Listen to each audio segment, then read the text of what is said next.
Hello, hello. I'm Yuval. I'm a registered social worker and psychotherapist, and this video has been a long time coming. Today, I want to talk about the difference between mental illness, mental unwellness, and why we've started to confuse these two as a culture. In most of the Western world, we've experienced what is called psychologization, and this is when the field of psychology is expanded into areas of life that it should not be expanded into. We therefore look at too many things from a psychological lens, specifically a psychopathological lens. And this affects so much of our daily life that we may not even notice it.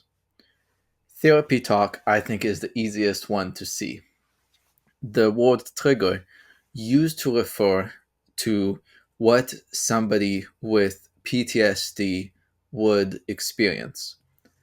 For example, someone who is a war veteran may receive flashbacks when hearing fireworks because it resembled the sound of explosions.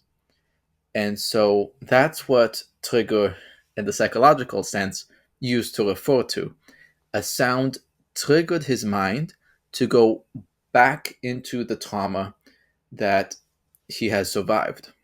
Nowadays, the word trigger has been severely diluted to the point where, in some cases, it simply refers to content that elicits a negative response within the individual. Another example of therapy talk is in the word homophobia. There is no phobia. What we are referring to is anti gay bigotry or anti gay sentiments. The overwhelming majority of Canadians are against anti gay bigotry, and rightfully so. But for some reason, we use the word homophobia. Unless somebody has a panic attack from seeing two men holding hands and then will avoid the street where that panic attack has occurred to avoid further panic attacks, homophobia doesn't exist. Anti gay bigotry exists. But because we have become so comfortable psychologizing life, we are okay with using the wrong term to psychopathologize something that we socially or morally disagree with. Of course, the majority of us don't want gay people to be hated on or treated differently because of their sexual orientation. But let's be honest about what it is that we don't like. Another example of psychologization is the happiness hustle. Essentially, the idea is that through self improvement, self help, you can get rid of bad feelings. And the self help market is huge. It's a fast growing industry. I don't know if it has reached its peak yet, but it is massive. Because of that, they need to sell you on a problem. And the problem that they're selling people on is bad feelings, bad thoughts, bad emotions. And so, thanks to this industry, we have a culture where bad feelings are pathologized. If you ask someone in one of the Northern European countries how they're doing, they might give you a very honest response. Where here in Canada and usually in America, you have to say, I'm good, things are well. You must appear happy in order to appear healthy.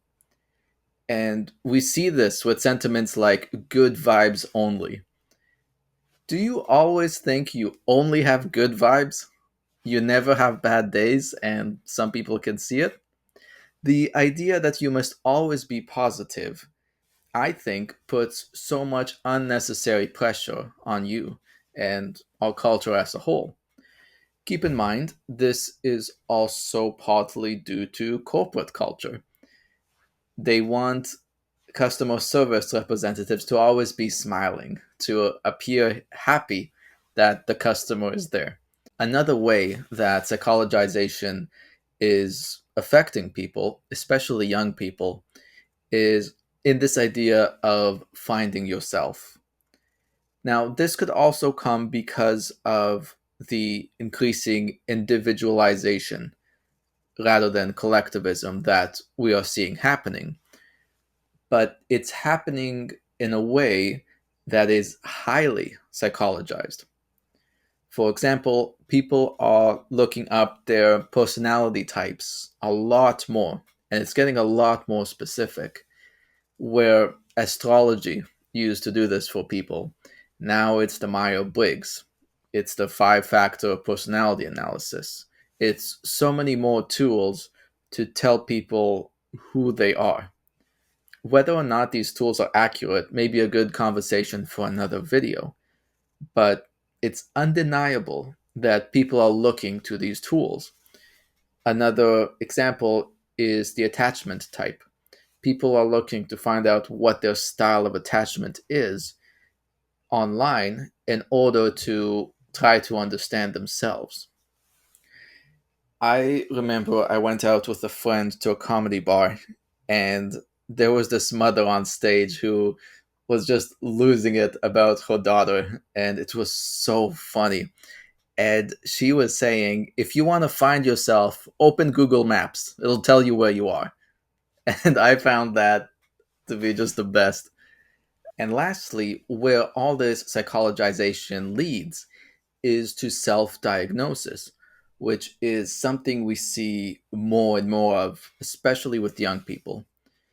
I'll never forget, I was shown someone's Twitter handle, and they had all of these mental illnesses that they self diagnosed with.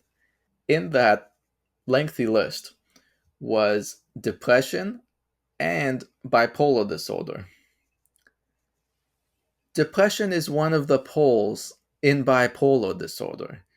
And I remember being so frustrated with that because it's almost insulting to the experience of people with actual bipolar disorder. They are very well aware that depression is one of the poles. And so to say I have bipolar disorder plus depression means that you don't know what bipolar disorder is.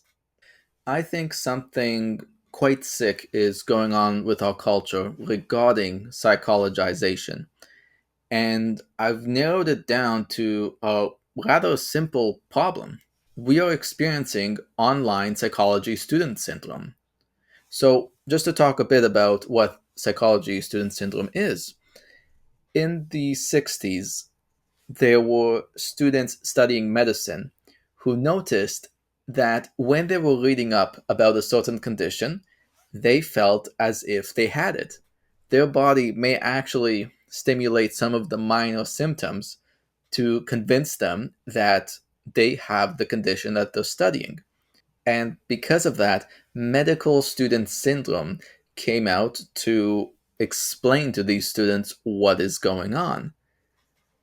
A little while later, psychology professors noticed that the same thing is happening with their students. They would read a lot about a particular mental illness and suddenly believe that they have it. And the reason is that everyone can see themselves within everyone. That's what empathy is.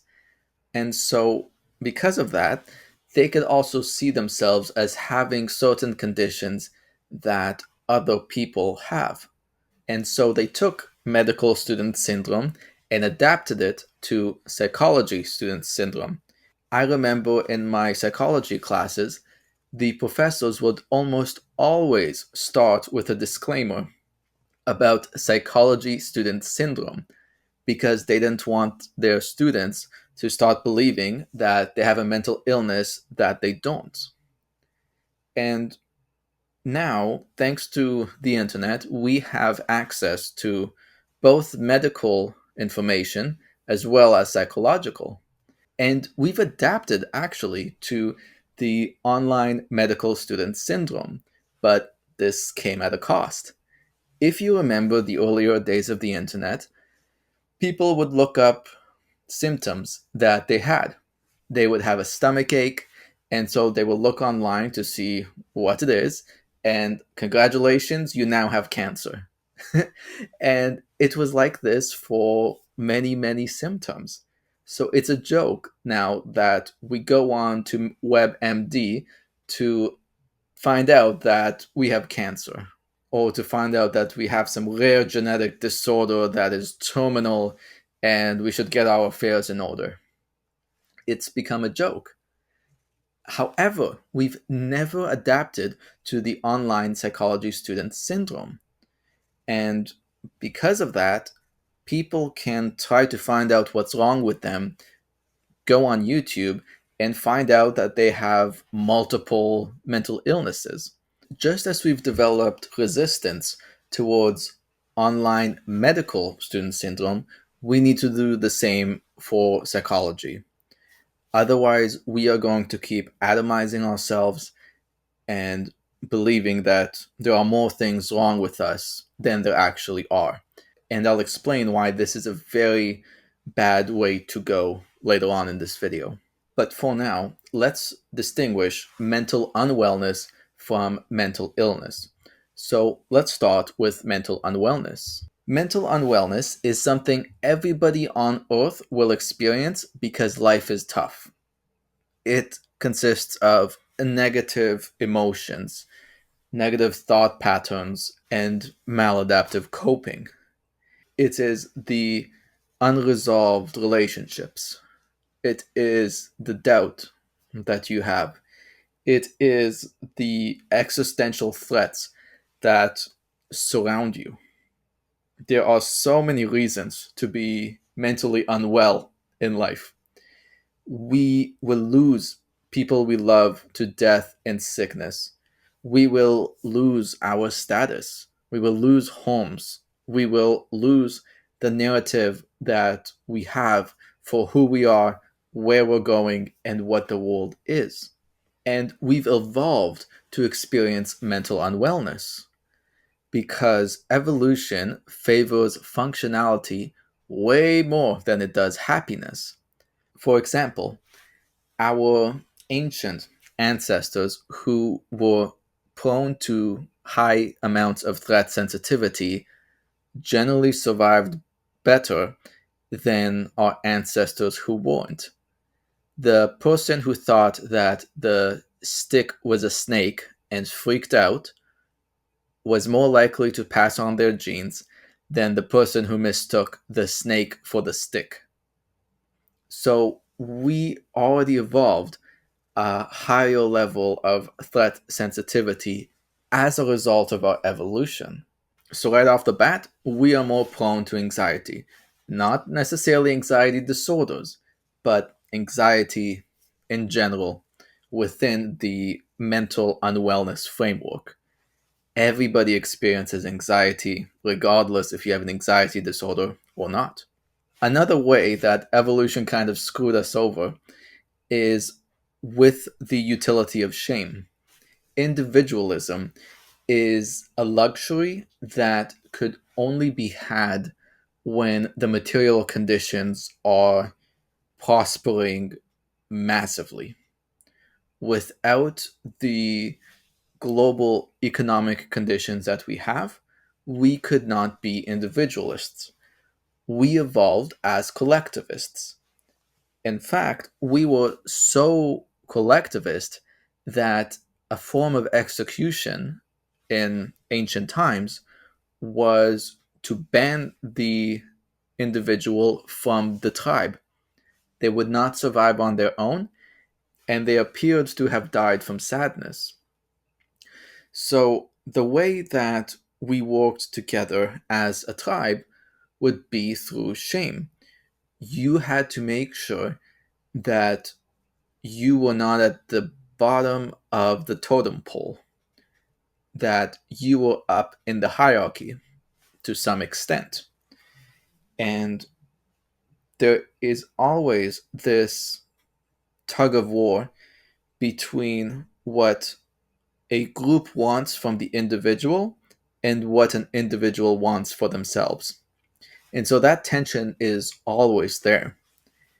However, in prehistoric times, the individual's desire didn't mean that much because if they pushed the group too far, then the group could push them out of the group, leaving them to die. So we regulated ourselves partly through shame. And the people who didn't feel shame tended to be kicked out or executed. People who adhered to the group's norms tended to reproduce more. And so that is another way that evolution made sure that our functioning was prioritized over our happiness. The last evolutionary example I'll give are mistakes. We tend to remember our mistakes a lot more than our victories.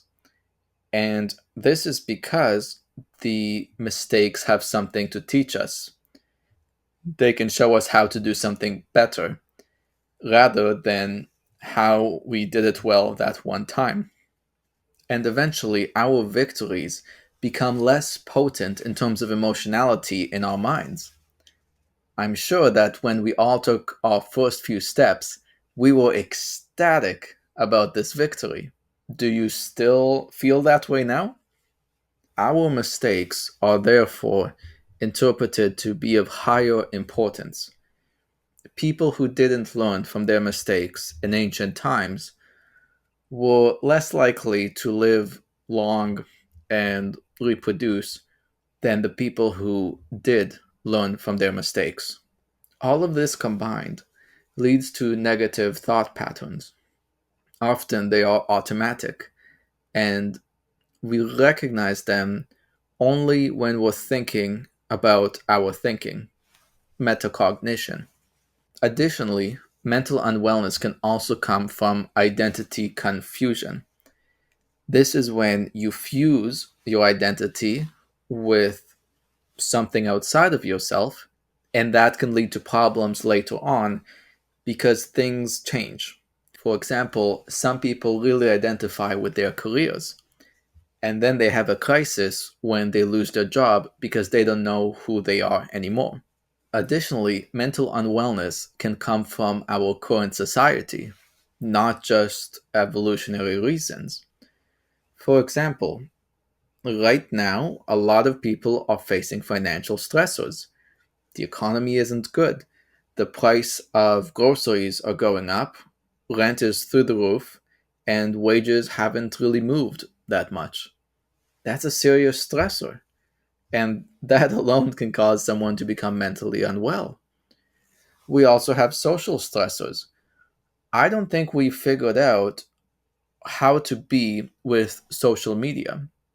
I love Jonathan Haidt and his book, The Anxious Generation, where he shows that we are not having the necessary conversation on how to raise our young ones within this technological landscape that includes social media.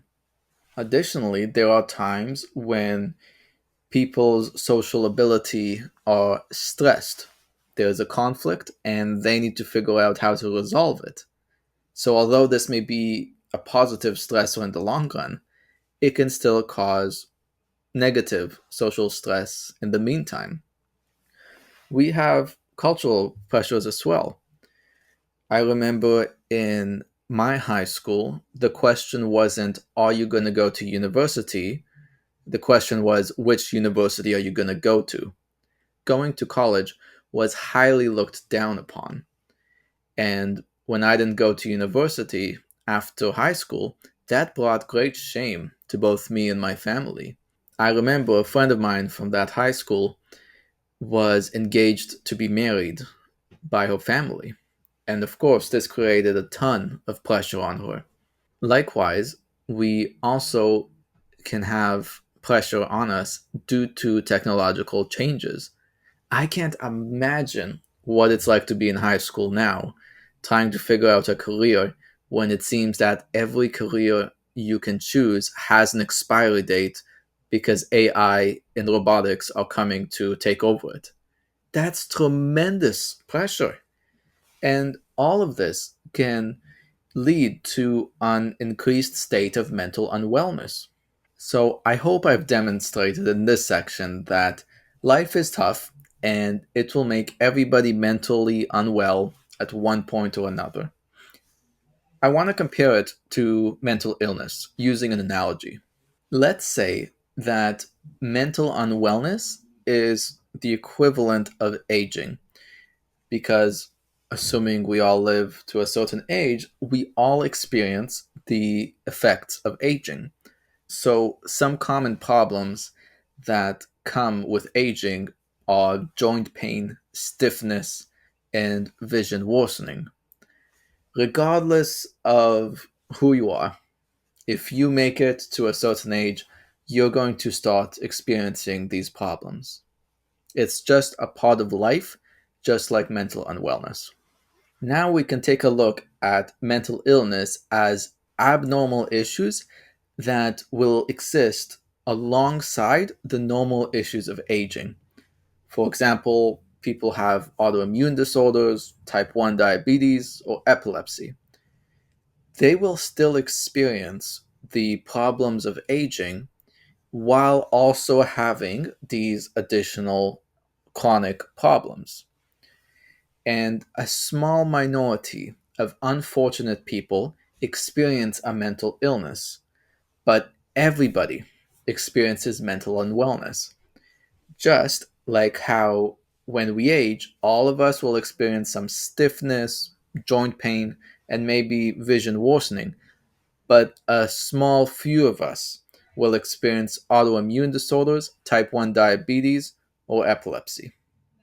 So let's talk about what a mental illness is. Unlike mental unwellness, it is something that impacts a person's functioning. So it will affect their mood, their thinking, and consequently their behaviors. And they are chronic. So they can be persistent, like schizophrenia, or episodic, like bipolar disorder. And they require monitoring and lifelong treatment. Generally, mental illness is harder to hide. Somebody can more easily hide mental unwellness. For example, someone who is struggling may still be able to go to work, see friends, see family, and nobody will expect that they are suffering. While with a mental illness, that may be harder to hide. For example, some of my clients have talked to their hallucinations when they were unwell. That is very hard for the people around them to ignore. They could still have mental unwellness from the hardships of life, but they have this additional layer of suffering that requires lifelong treatment. Naturally, there are some blurred lines between mental illness and mental unwellness, just as there are within the physical domain as well. I think the pre diabetic category is a good example of this. They're not yet diabetic, but they're getting close. One of the blurred lines I see in my practice are chronic vulnerabilities. I had a client who wasn't diagnosed with any disorder, but would show hypomanic symptoms only when under extreme stress, which only happened 4 times in his life. Does that constitute bipolar 2 disorder? He didn't show signs of depression, but he did have these moments of hypomania. Something that I would love to see debated is whether or not certain syndromes are a unique defense mechanisms for stress. If they are, then my client would have fit that description. There are also drugs that can greatly challenge mental health in one way or another. For example, I knew a guy who did an ayahuasca ceremony and he was psychotic for a few days after. He's never had a history of psychosis and never had a history of it afterwards. There's also the impact of drugs that can make diagnosis very complicated. For example, I had one client who was addicted to meth, and because of that, he showed symptoms of mania quite often. And they never got him sober when they did the diagnosis. And once he did get sober, he never had another manic experience again. And so the question is he bipolar? It's hard to say.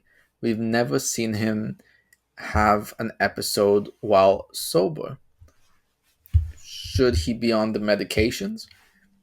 Maybe. Maybe the medications are actually keeping him sober. But there are no black or white answers to cases like these. We also have cultural and political influences that greatly shape how we understand mental illnesses. For example, in the Soviet Union, they had a mental illness that translates to sluggish schizophrenia. What sluggish schizophrenia is people who appear to be normal, but their thinking is going in problematic directions. For example, they may become obsessed with the idea of justice. They may not be happy with the current party. They may be having some anti communist sentiments. And so these people were seen as mentally ill and they were shoved in insane asylums and treated horribly. Please don't think that just because we know of mental illnesses that were designed throughout history to treat dissidents doesn't mean that our ideas of mental illnesses are pure and scientific and without outside influence. I would argue that a lot of the mental illnesses that are newly being documented in the DSM, as well as their change of criteria for older known mental illnesses, are there due to the influence of pharmaceuticals. I think we're going to look back and look at a lot of the mental illness categories we have as the capitalist version of sluggish schizophrenia. The other blurred line is what is a quirk of a person and what is a symptom. For example, someone can be incredibly clean and actually have anxiety over the countertop not being washed, for example, while another person can be OCD, which does impair with their functioning. So there is a gradient between healthy and unhealthy behaviors that makes diagnosis and the general concept of mental illness a bit more complicated. Additionally, we also have one time episodes. For example, the midlife crisis, to me, looks very much like a manic episode. They don't sleep as much, they engage in very risky behaviors, there is increased grandiosity, there are some manic similarities.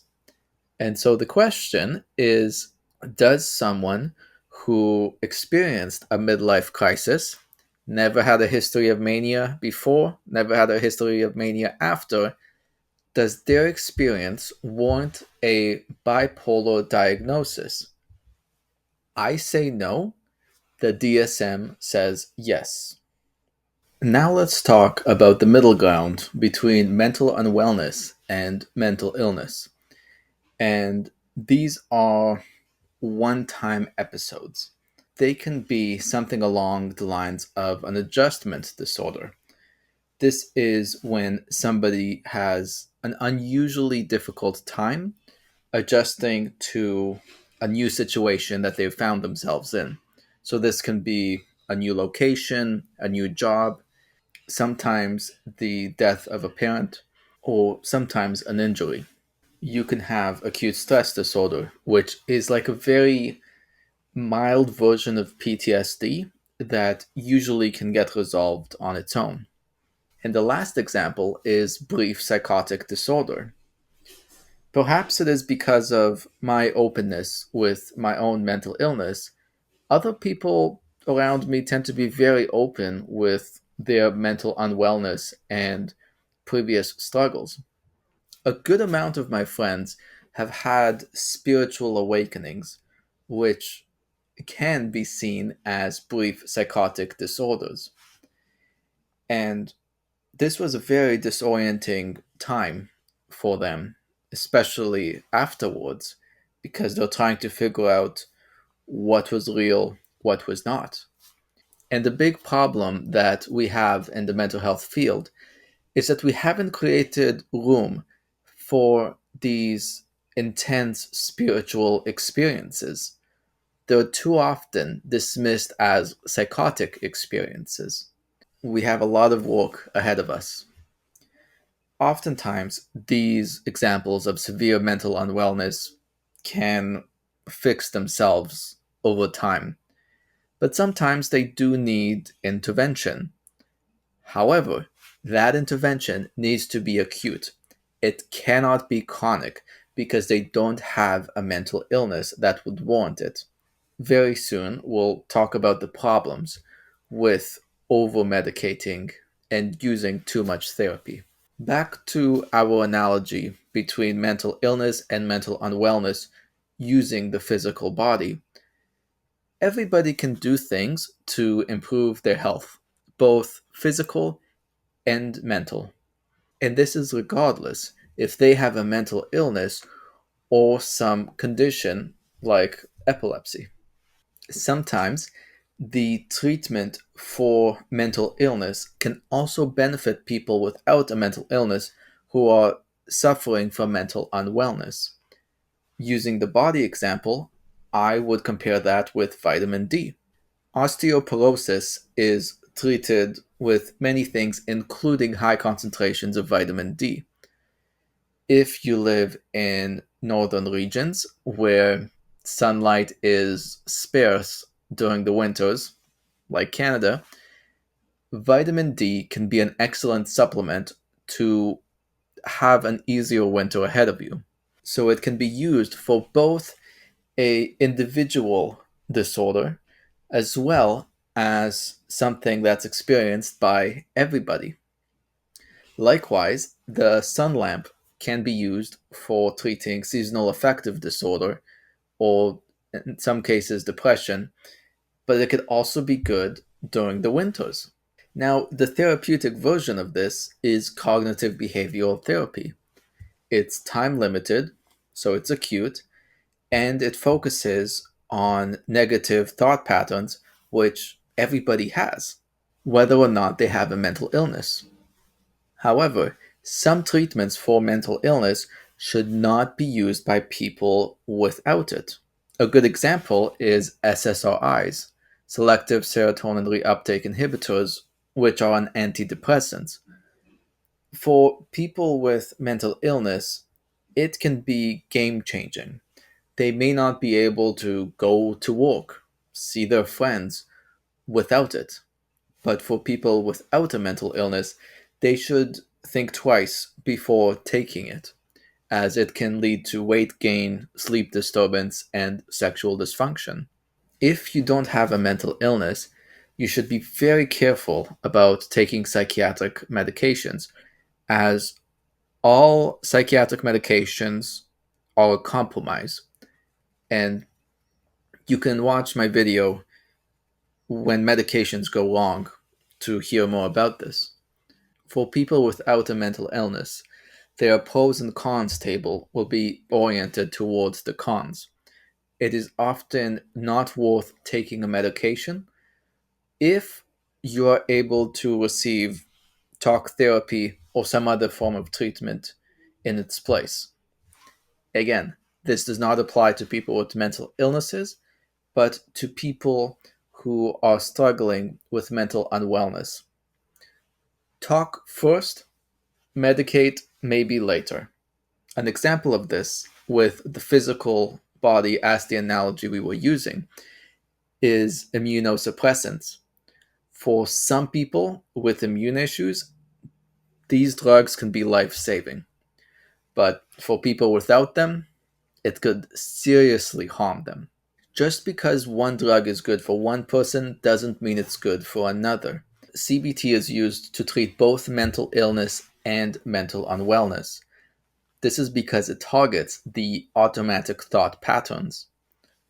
As we talked about previously, there are evolutionary reasons for why we are more prone to be stressed, shamed, and feel bad about ourselves. We have so many mechanisms within our psyche that lead us to ruminate, and CBT addresses it head on. It challenges our cognitive distortions because what happens is that when we feel badly, we start to think badly. If, for example, we feel ashamed, we are going to perceive more reasons why we should be ashamed. It becomes a reinforcing loop that just makes people worse and worse. So it challenges these automatic thoughts in a very systematic way. CBT is great for people who are more on the analytical side, and it will result in better belief systems having arisen from challenging your cognitive distortions and negative automatic thoughts. And this is crucial for positive, long lasting change. Because if we just debunked your current system of beliefs and thoughts without offering an alternative, they will just come back. So, CBT has to offer you an alternative way of thinking. And this is reinforced through skill building and reality testing. So, you will essentially create a new mental framework of yourself or the world, and you will test it to find out that it's true. And this is incredibly empowering. People who have been ruminating about the same handful of topics for years are suddenly free from it. And my clients who have done CBT with me have found that it helps them problem solve better because they're not looking at the world through as many cognitive distortions as they were originally. They can see things more clearly and more objectively. And this is why I love doing CBT with clients. And if this is something that you're interested in doing, I will leave the link in the description. Now I want to focus a bit on not the universal treatments for mental unwellness and illness, but more specific treatments and how they can cause problems. For example, I am very much against prolonged psychoanalytic therapy for people without very specific mental illnesses. And the reason is that it can cause problems from introspecting too much. There are reasons why subconscious material doesn't arise to the conscious. Psychoanalysis can open up old wounds, and prolonged psychoanalysis doesn't let the wounds close. The truth is that there are infinite problems within every one of us, and we can unfortunately think that we need to solve them all. You're not going to be the perfect person through therapy. You're not going to be the perfect person through medications. We are all flawed human beings, and I wish that more mental health practitioners know where to draw the line between a problem that should be addressed versus a problem that is irrelevant. And I talk about this within my video about the 3 stages of recovery. One of the stage cannot differentiate the problems that they experience as someone who's having a mental illness from problems that everybody experiences, such as mental unwellness. So when someone tells me that they're proud of having gone to therapy over the last 5 years on a weekly basis, I am quite skeptical. What is the purpose of the treatment? And why hasn't that been accomplished within the last 5 years? If someone keeps talking about all of the tiny problems that exist within them because they're not perfect, they are going to pay those problems more attention and eventually actually make them into big problems that need to be addressed. Everything should be done in moderation, including introspection. A more extreme version of a specific treatment that should not be used by people without a mental illness is electroconvulsive therapy. This is when you receive electroshocks to the brain. And I've seen great results for people who have treatment resistant depression.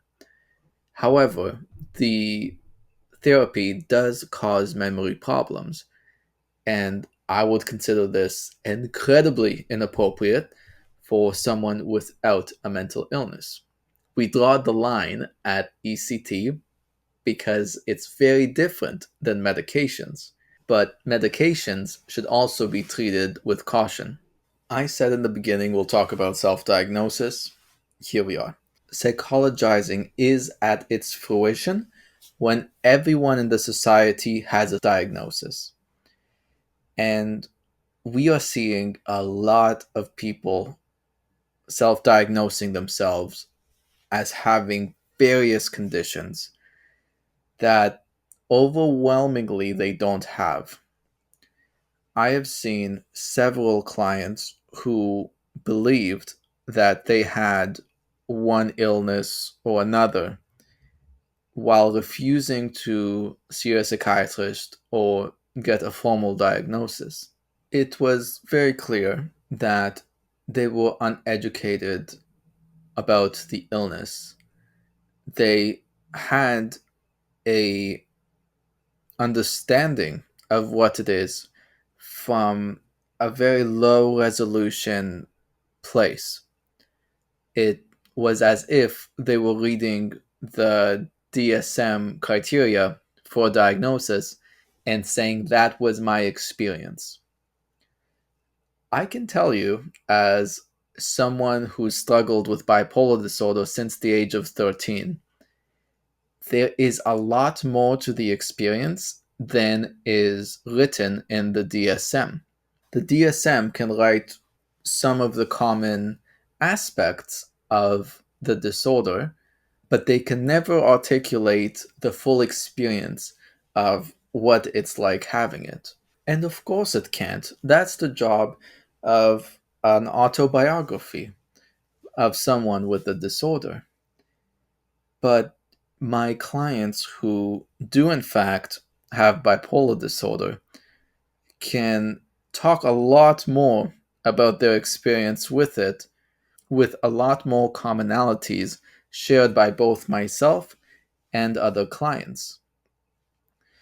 The self diagnosis, I believe, is part of emotional reasoning. I feel bad, therefore, I have a mental illness that makes me feel bad. Rather than the world is tough right now and I don't feel good, I don't like it. People with self diagnoses should not be looking down upon because I believe that they are struggling. I just think they are looking in the wrong direction for help. When you're actually diagnosed with a mental illness, you do need to increase your introspection in order to avoid episodes or prevent symptoms. For example, when it's summer, that's when I am more prone to manic episodes. That means whenever I feel too excited about anything, I need to check myself to make sure that, oh, okay, this feeling of excitement is not prolonged, because that could get me into a hypomanic episode, which will then get me into a manic episode if it's not treated appropriately. I need to be more careful about various things in order to treat the disorder. For people who don't have the disorder but are acting like they do, this causes excessive introspection, which we've already talked about the problems that come from it. And they will often seek inappropriate treatment. Now, the treatment could be either useless or it could be harmful. But either way, there is an opportunity cost happening here. They could have been treated for the mental unwellness that they are experiencing, but because of the self diagnosis, they are being treated for something that doesn't ultimately help them. Most people I know who have a mental illness weren't looking for a diagnosis while they were unwell. They would excuse mental illness with signs of mental unwellness. For example, I didn't admit that I had a problem with my mental health until I was hospitalized. And in the meantime, I had all of these excuses stemming from mental unwellness as to why I'm behaving and feeling as I was. I was not manic, I was drunk. I was not paranoid, I was high, and that was making me paranoid. I would give every reason to not be mentally ill. And that's why it took me so long to have to face the reality that I do have a mental illness. Don't get me wrong, people find it to be a relief to have a diagnosis. That way, they have something to point at and say, this is what was causing my suffering, and now I know what to do. So, getting diagnosed can actually be a huge relief. But that's not what I'm seeing with the self diagnosed crowd. Once they have a mental illness that they self diagnose themselves with, they seem to be looking after an additional diagnosis. They appear to want to be comorbidly diagnosed, which is quite unfortunate because they are steeping themselves deeper and deeper on the wrong path to actually resolving what it is that they are struggling with. And so, talking to people who are self diagnosed and trying to get them on the right path for treating their mental unwellness is something I'm doing these days.